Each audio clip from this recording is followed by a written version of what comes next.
kohati ei hakka enam midagi paistma. Ei, see on panime.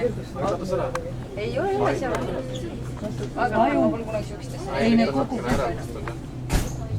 kogub juurde ennast.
Noin kaasa.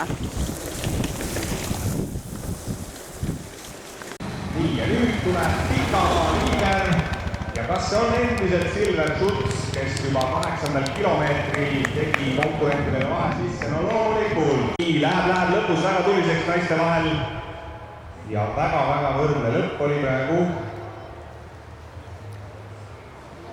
Ja kohe vaatame, saame siit endale pildi ette ja siis saame teile siin ka täpsemalt kohad ütelda. Aga tullakse ja Raido Padariborg koht kõrgemal kui möödunud aastal parim naine, kes oli 14. Siis Tarola Kruusik täna 13. siin poiste ja meestega võideldes.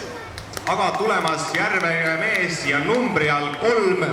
Number 3 ja Kristo Sepp on täna poodiumi 3. astmel.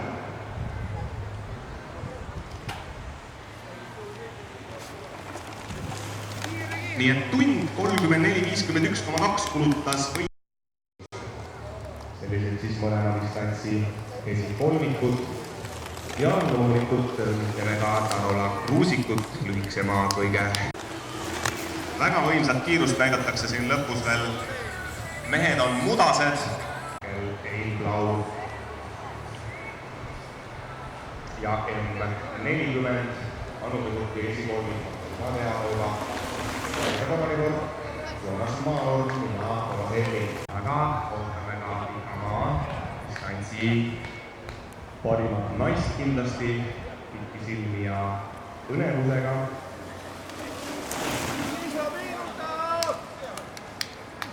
Aga enne veel saame nautida siin omavahelisi duelle.